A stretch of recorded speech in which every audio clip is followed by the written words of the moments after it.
Good morning students, कैसे हैं आप। मैं जयपुर से doctor Tripti Vijayvargiya SSL Subodh autonomous college से अपने यूट्यूब चैनल पर आप लोगों का वेलकम करती हूँ।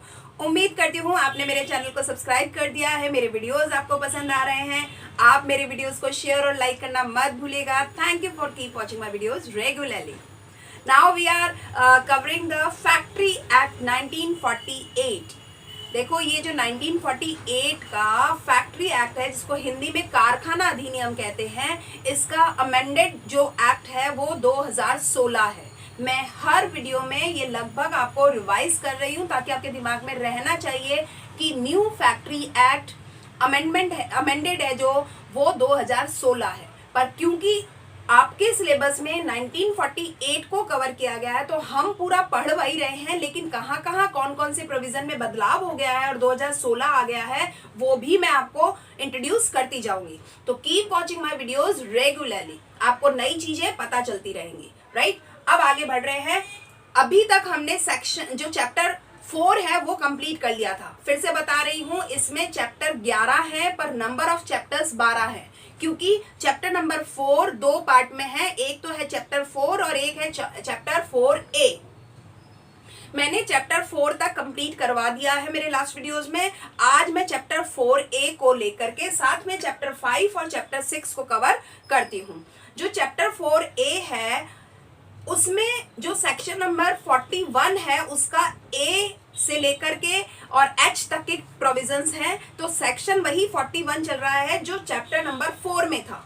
ठीक है, चैप्टर नंबर 4 जो है सेक्शन 41 पे खत्म होता है और 41 सेक्शन का एक्सटेंडेड फॉर्म जो है चैप्टर नंबर 4 के A फॉर्म को देकर के किया गया है। तो डोंट बी कंफ्यूज, मैंने पूरी एक टेबल बता रखी है, मैं आपसे पीपीटी भी शेयर कर दूंगी। आपको अगर कोई चीज की कंफ्यूजन होती है तो मेरे कमेंट बॉक्स में कीजिएगा। बहुत क्लियर है, सारे चैप्टर 1 से 11 तक चल रहे हैं। फोर्थ नंबर चैप्टर नंबर 4 और उसका नेक्स्ट चैप्टर 4A है। अब जो फोर्थ चैप्टर है वो आपका 41 सेक्शन पे खत्म होता है, लेकिन 41 सेक्शन को एक्सटेंड किया गया था, उसको फैलाया गया था, उसके सब सेक्शंस बनाए गए थे। तो उसके लिए चैप्टर 4A क्रिएट किया गया है और उसमें सेक्शन 41 छोटा अल्फाबेट जो A से लेकर के H तक के इसमें प्रावधान है। वो सारे जो है वो हजार्डियस प्रोसेस से रिलेटेड इसमें प्रोविजंस हैं कि क्या होते हैं हजार्डियस प्रोसेसेस। हजार्डियस का मतलब होता है खतरनाक, है ना। और उसके लिए कौन सा साइट अप्रेजल कमेटी होती है, या अगर दूसरी बात कहें कंपलसरी डिस्क्लोजर होता है जो ऑक्यूपायर के द्वारा, वो क्या होता है। इंफॉर्मेशन का कंपलसरी जो डिस्क्लोजर होना चाहिए, यानी बताया जाना बहुत इंपॉर्टेंट है। इसके अलावा उस ऑक्यूपायर की कुछ विशेष जिम्मेदारियां होती हैं। अगर कोई भी खतरनाक काम हो रहा है तो उसके प्रति क्या विशेष जिम्मेदारी है। इसको कुछ ऐसा समझ लो जैसे अगर मान लीजिए कोई रोड पे बहुत अंडरग्राउंड में खुदाई की जा रही है, जैसा कि जयपुर में मेट्रो ट्रेन का जो प्रोजेक्ट चल रहा था उसमें बहुत बड़ी बड़ी क्रेन्स वगैरह लगी हुई थी, जमीन के नीचे से मिट्टी को निकालना या कोई भी मशीन या जो भी कुछ हो रहा था। तो ऐसे में ऐसे हजार्डियस प्रोसेसेस के लिए वो जो ऑक्यूपायर है उसकी कितनी विशेष जिम्मेदारी होती है कि उन क्रेन की वजह से या कोई भी ऐसी चीज जिसकी वजह से कोई हादसा ना हो जाए, तो उस हादसा ना होने के लिए उसकी कुछ विशेष जिम्मेदारियों को उसे ध्यान रखना पड़ता है। वो सेक्शन 41A से लेकर के H तक में कवरेज दी गई है। ऐसी इमरजेंसी जो स्टैंडर्ड्स होंगे वो क्या होंगे, सेंट्रल गवर्नमेंट की क्या पावर होती है अगर वो इंक्वायरी कमेटी बिठा दे किसी चीज पे, तो ये सारी बातों को सेक्शन 41A से लेकर के H तक में कवर किया गया है। राइट, अब जरा बात करते हैं चैप्टर नंबर 5 की। देखो, एक एक चीज को आप फैक्ट्री एक्ट में बहुत गहराई से नहीं समझ पाओगे। क्यों? क्योंकि 120 सेक्शन है और ये केवल एक एक्ट है इंडस्ट्रियल लॉ का। हमें 4 एक्ट पढ़ने हैं। अगर हम हर चीज को गहराई में पकड़ेंगे तो आप बहुत सारी इंपॉर्टेंट चीजें भूल जाओगे। तो मैंने आपको स्टार्टिंग में, मैं जब चैप्टर का इंट्रोडक्शन आपको दे रही थी उसी समय मैंने चीजें कोट करवा दी कि कौन कौन से चैप्टर्स और कौन कौन से सेक्शंस बहुत इंपॉर्टेंट है, तो उन्हें हमें बहुत स्पेसिफिकली फोकस करना है और बाकी चीजों को बस एक इंट्रोड्यूस फॉर्म में या ग्लांस फॉर्म में हमें ले लेना है। राइट, तो मैं खुद उसी तरीके से आपको अपने वीडियोस के जरिए आगे लेके जा रही हूँ ताकि आपको ये क्लियर हो किस पे तो फोकस करना है और किसको स्किप कर देना है। अब हम आ रहे हैं चैप्टर नंबर 5 पे, जो कि सेक्शन 42 से लेकर के 50 तक का कवर करता है। वो क्या बात करता है इसको जरा समझ लेते हैं। ये बात करता है कि जितने भी प्रोविजंस होंगे इसमें 42 से लेकर के 50 तक में जितने भी प्रोविजंस हैं वो सारे प्रोविजंस वर्कर्स की वेलफेयर फैसिलिटीज से संबंधित है। यानी किसी फैक्ट्री में जो वर्कर काम कर रहा है उसके भलाई के लिए या उसके कल्याण के लिए कौन कौन सी फैसिलिटीज होंगी उन सब बातों से संबंधित है। अब वो सब बातें क्या है जरा समझिएगा। जो सेक्शन 42 है वो वॉशिंग फैसिलिटीज से संबंधित है और वो ये कहता है कि हर फैक्ट्री में जो वर्कर है चाहे वो मेल हो या फीमेल हो दोनों को प्रॉपरली साफ सफाई करने के लिए व्यवस्था दी जानी चाहिए सेपरेट फॉर्म में। Point to be noted, separate form में। ऐसी वॉशरूम्स होते हैं, ऐसी वॉशिंग फैसिलिटीज होती हैं, ये दोनों ही चीजें वर्कर के जेंडर के अकॉर्डिंग दी जानी चाहिए। It's not common for all. ऐसा नहीं होना चाहिए कि एक वॉशरूम जिसमें मेल भी जाता है और फीमेल भी जाता है। नहीं नहीं नहीं, बिल्कुल भी नहीं। ये एक प्राइवेसी का मैटर होता है और इसको बिल्कुल मेंटेन किया जाना चाहिए ऑक्यूपायर के द्वारा। तो इसमें क्लियर प्रोविजन है कि चाहे वॉशिंग फैसिलिटी हो या वॉशरूम्स, लेट्रिन्स या यूरिनल्स हो, ये सेपरेट होना चाहिए as per the gender of worker. Clear है। अब आगे की बात करते हैं और उन्हें साफ सफाई रखना बहुत इंपॉर्टेंट है।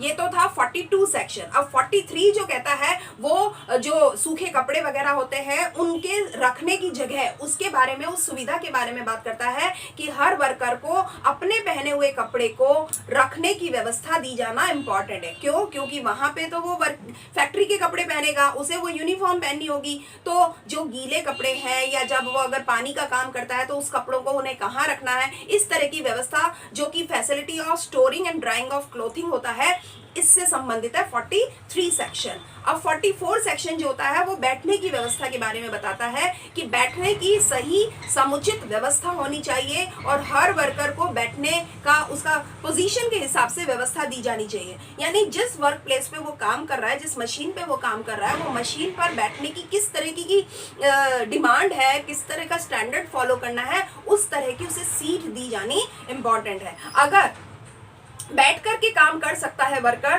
तो उसे बैठने की व्यवस्था दी जानी चाहिए। और अगर कोई काम बहुत ही ज्यादा मतलब उसका नेचर ऐसा है कि उसे खड़े ही रह करके किया जाना है, जैसे कि लैब वगैरह में होता है, एक्सपेरिमेंट्स वगैरह होते हैं या कोई और चीज का चेकिंग वगैरह होती है, वो अगर खड़े होकर के होनी है तब ठीक है। अगर बैठ करके जो काम हो सकता है तो उसे बैठने की व्यवस्था दी जानी चाहिए, क्योंकि आप बैठ करके बैलेंस माइंड के साथ काम को कर सकते हो। और खड़े खड़े व्यक्ति बहुत थक जाता है, उससे उसका परफॉर्मेंस इफेक्ट होता है, एडवर्सली इफेक्ट होता है, राइट। तो इस तरह की चीजों को 44 सेक्शन में कवर किया गया है। 45 ये कहता है फर्स्ट एड बॉक्स वगैरह होना चाहिए, अप्लायंसेस होने चाहिए। यानी अगर कोई छोटी मोटी लग जाए, कोई घटना हो जाए तो मेडिकल एड कैसे दी जाएंगी, उसके लिए ये कहता है कि हर 150 वर्कर पर, जिस फैक्ट्री में 150 वर्कर हैं वहां कम से कम एक फर्स्ट एड बॉक्स होना ही चाहिए। और उसमें जो चीजें नियत की गई हैं, यानी मानी गई है कि एक फर्स्ट एड बॉक्स में क्या क्या होना चाहिए,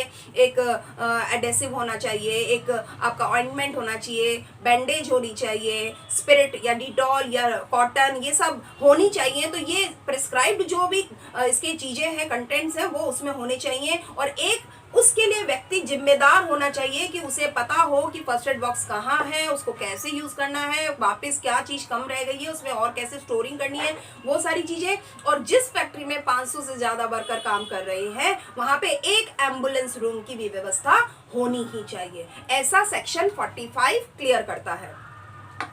46 सेक्शन जो है वो कैंटीन के बारे में बताएगा। आपको ये सब सुन करके और पढ़ करके पता चलेगा कि कितना ज्यादा हमारा फैक्ट्री एक्ट कितना मोटिवेट कर रहा है हमारे ऑक्यूपायर्स और वर्कर्स को कि उनके सुविधाओं का, उनके सेहत का, उनकी सेफ्टी का और उनके वेलफेयर का किस तरह से ध्यान रखा जा रहा है। तो कैंटीन के बारे में 46 सेक्शन ये कहता है कि जहां भी, जिस फैक्ट्री में 250 से ज्यादा वर्कर्स हैं वहां पे कैंटीन का रूल होना चाहिए।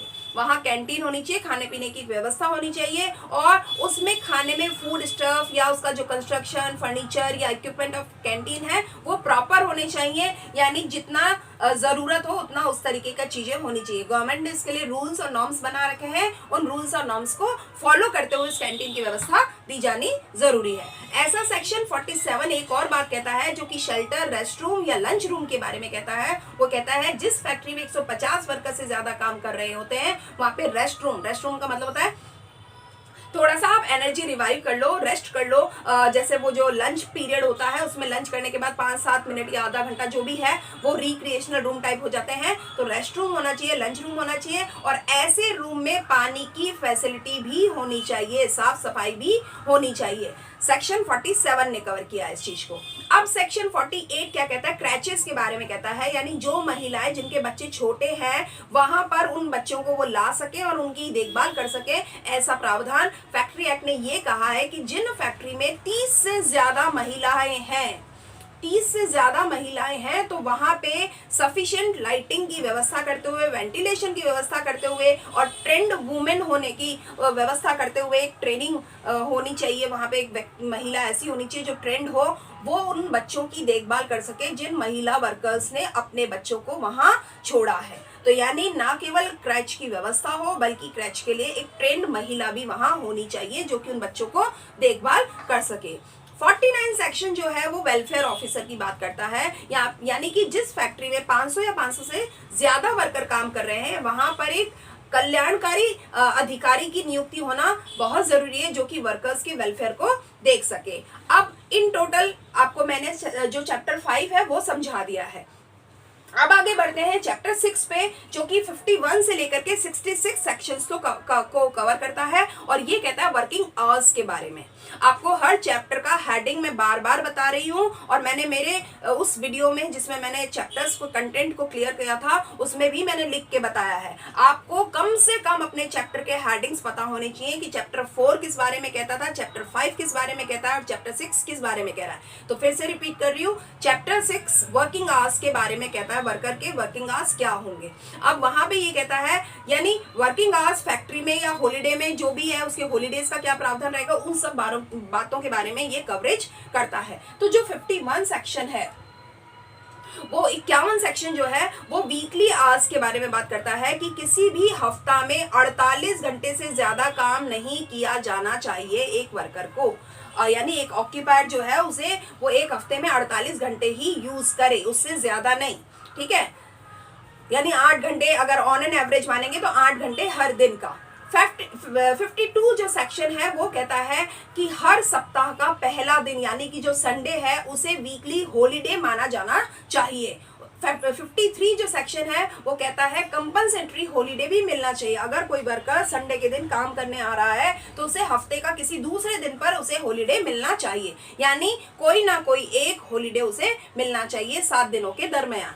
अगर संडे उसको किसी काम से आना पड़ता है तो उसे कोई कॉम्पनसेटरी हॉलिडे दिया जाना चाहिए। और यहाँ ये कहते हैं कि अगर कोई संडे को काम करना जरूरी होता है, where weekly holiday is denied shall be allowed to avail the compensatory holiday within the month. अगर मान लीजिए किसी संडे को आप काम करने आते हो तो पूरे महीने में कोई एक कंपनसेटरी हॉलिडे उसे दिया जाना जरूरी है, ऐसा 53 सेक्शन कहता है। 54 के बारे में ये कहा जाता है कि जो डेली वर्किंग आवर्स होंगे, तो जहां पे जो लोग एडल्ट नहीं है यानी एडोलेंस वाली एज में है, तो no adult worker shall be allowed to work in a factory for more than 9 hours in a day.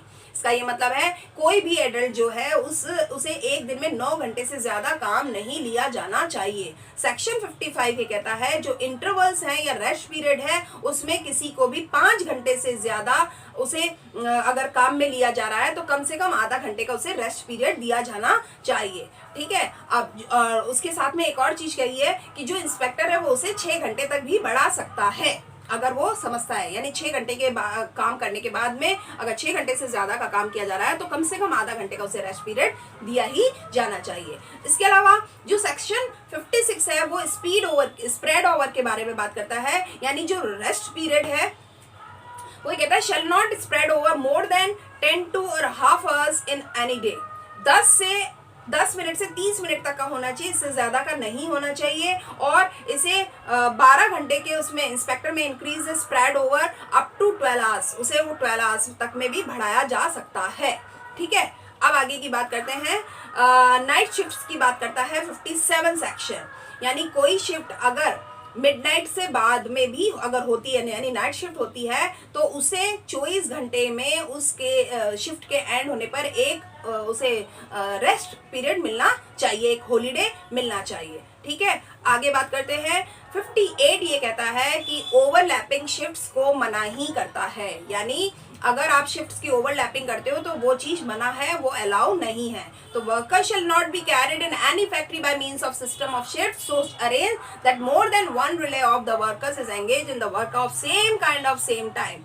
एक शिफ्ट आपने काम कर लिया, यानी 8 बजे से 2 बजे मॉर्निंग शिफ्ट में आपने कर लिया, 2 बजे से वापस से शाम के 8 बजे तक वही शिफ्ट आपको और दे दी जाती है, तो वो 16 घंटे का जो काम हो जाएगा वो बहुत पैनिक हो जाएगा। ऐसा कभी भी नहीं होना चाहिए, शिफ्ट का ओवरलैपिंग कभी नहीं होना चाहिए। 59 सेक्शन ये कहता है ओवर टाइम अगर आप कोई वर्कर करता है तो उसे एक्स्ट्रा वेजेस मिलनी चाहिए, यानी 9 घंटे एक दिन में काम करने से ज्यादा अगर वो काम करता है या हफ्ते में 48 घंटे से ज्यादा वो काम करता है तो उसे एक्स्ट्रा वेजेस दिया जाना इंपॉर्टेंट है। उसके अलावा ये कहता है वेजेस जो होता है वो ऑर्डिनरी रेट का ट्वाइस हो जाता है, दुगना हो जाता है, यानी आप एक ऑर्डिनरी जो वेजेस है आपकी उसकी दुगनी वेजेस हो जाती है ओवर टाइम के लिए। सेक्शन 66 के बारे में अगर कहें तो वो डबल एम्प्लॉयमेंट के रेस्ट्रिक्शन को कहता है, यानी एक व्यक्ति 2 जगह काम नहीं कर सकता, एक व्यक्ति एक जगह पर एक समय में काम कर सकता है, यानी किसी भी वर्कर का ऐसा अलाउ नहीं किया जाएगा कि किसी भी दिन वो एक फैक्ट्री में अलग काम कर रहा हो और दूसरी फैक्ट्री में भी वो काम कर रहा हो, तो यानी डबलिंग ऑफ एम्प्लॉयमेंट नहीं होना चाहिए, ऐसा सेक्शन 60 ने कहा है। अब 61 की बात करते हैं कि एडल्ट वर्कर है वो अपने वर्क के पीरियड का नोटिस देगा, यानी उसे ये बताना होगा कि कितने टाइम के लिए उसे काम किया गया है, उसने कौन से वर्क ग्रुप में काम किया है, और अगर इंस्पेक्टर ने उसे कोई copy of notice in duplicate and change to be send to inspector, कोई काम में कोई बदलाव हुआ है तो इसकी एक कॉपी इंस्पेक्टर के पास में भेजी जानी जरूरी होती है। ठीक है, आगे की बात करते हैं। सेक्शन 62 और सेक्शन 63 जो है वो वर्कर्स के रजिस्ट्रेशन के बारे में बात करता है, यानी कोई भी वर्कर जब उसको फैक्ट्री में आप काम पे लगाते हो तो उस व्यक्ति का रजिस्ट्रेशन होना बहुत इंपॉर्टेंट है, और उस रजिस्ट्रेशन में उसका नाम, उसके काम का नेचर और कौन सा ग्रुप वगैरह है, किसके साथ में वो काम करेगा, उन सब चीजों को मेंशन किया जाना चाहिए। और ये सारी चीजें इंस्पेक्टर को भी अवेलेबल करवानी चाहिए जब वो काम के दौरान उसका इंस्पेक्टिंग कर रहा होता है। राइट, अब आगे की बात करते हैं। जो सेक्शन आपका 63 के बाद में है वो ये कहता है कि सेक्शन 63 के हिसाब से कोई भी वर्कर जब काम कर रहा है तो उसके लिए कहा गया है 63 और 64, हाँ जो 64 है वो ये कहते हैं कि कोई भी वर्कर, उसके लिए एग्जेम्प्टिंग रूल बनाए गए हैं, पावर टू मेक एग्जेम्प्टिंग रूल, यानी स्टेट गवर्नमेंट किसी भी वर्कर को कोई एग्जाम्शन देती है, कोई अर्जेंसी आ गई है उसकी वजह से उसे कोई एग्जाम्शन दे रही है, तो उसकी भी पावर उसको दी गई है कि इंस्पेक्टर इस चीज को एग्जेम्प्ट कर दे, क्योंकि स्टेट गवर्नमेंट की तरफ से उसे अलाउ किया गया है। ऐसे ही 66 सेक्शन जो है, जो महिलाओं के एम्प्लॉयमेंट के ऊपर कुछ रेस्ट्रिक्शंस डालता है, वो ये कहता है कि किसी भी महिला को कोई भी ऐसा काम नहीं दिया जाना चाहिए जो कि उसके काम का पीरियड सुबह 6 बजे, मतलब सुबह 6 बजे से लेकर के शाम के 7 बजे के अलावा का कोई घंटा हो। ध्यान दीजिएगा, मॉर्निंग 6 बजे से लेकर के शाम के 7 बजे तक आप किसी भी 5-6 घंटे 8 घंटे काम पे महिला को लगा सकते हैं, लेकिन शाम के 7 बजे से लेकर सुबह के 6 बजे तक में महिलाओं के काम के लिए कुछ रेस्ट्रिक्शंस लगाए गए हैं। ऐसे ही कुछ और दूसरी चीजें हैं। ये अलग बात है कि अगर वो उसका काम का नेचर, वो जो जगह काम कर रही है वो अगर शिफ्ट में चलती हो तो एक अलग चीज है, फिर भी महिलाओं के लिए नाइट शिफ्ट के लिए थोड़ी सी रिलैक्सेशन दी गई है। तो इस तरीके से जो 66 सेक्शन तक की बातें हैं, चैप्टर 6 तक में अपन ने कवर कर लिए हैं। ये सारे उसके वेलफेयर की बात करते हैं वर्कर की, और महिला और पुरुष और बच्चे, इन जेंडर और इन एज को ध्यान में रखते हुए बहुत सारे प्रोविजंस बनाए गए हैं। उम्मीद करती हूँ कि आपको मेरे ये आज की क्लास समझ में आई होगी, पसंद आई होगी। Thanks for keep watching my videos regularly.